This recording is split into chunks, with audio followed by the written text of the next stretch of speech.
আসসালামু আলাইকুম।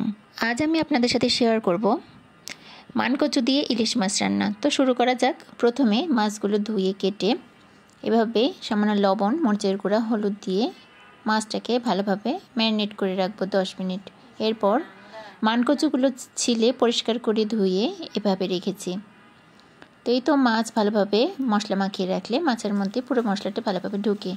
এই তো ফ্রাই প্যানে তেল গরম করে তেলের মধ্যে মাছগুলো দিয়ে হালকা করে ভেজে নেব। আমি সব রান্নাতেই ইলিশ পোলাও বলেন, ইলিশ রান্না বলেন, ইলিশের ঝোল বলেন, সব কিছুতেই আমি মাছটা হালকা একটু ভেজে নিই। আমার কাছে মনে হয় হালকা ভেজে নিলে স্বাদটা একটু বেশি। কাঁচা মাছের একরকম স্বাদ, এভাবে রান্না করলে আরেক রকম। তবে আমার কাছে এভাবে রান্না করলে বেশি ভালো লাগে। হালকা সামান্য একটু ভাজি করে নিই।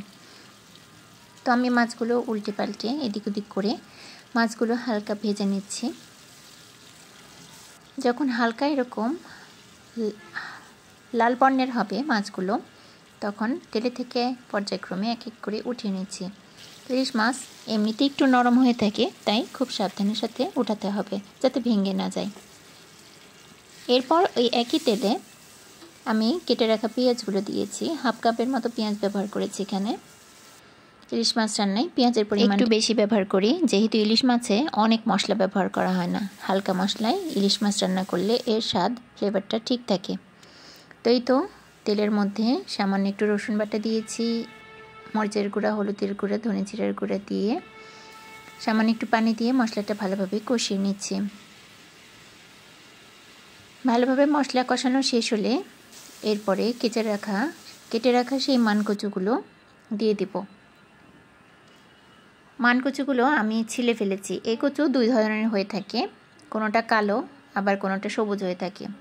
তা আমার কচুটা ছিল সবুজ। আমাদের এলাকায় উত্তরবঙ্গে এই কচুকে মানকচু বলে, তবে আমার জানা মতে বিক্রমপুরে এই কচুকে দুধ কচু বলে। আপনারা কোন এলাকা থেকে এই রেসিপিটা দেখবেন বলবেন কমেন্টে। এই তো এবার কাঁচামরিচ, পেঁয়াজ সামান্য উপর দিয়ে দিলাম।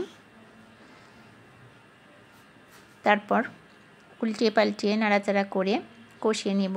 এই কচু, যে কোনো কচুতে একটু পানি পানি থাকে, তো এই কচুর ডাঁটা টাইপের এটা মানকচু, এই জন্য এখান থেকে প্রচুর পানি বের হয়েছে। আমি এক্সট্রা কোনো পানি এখানে ব্যবহার করিনি।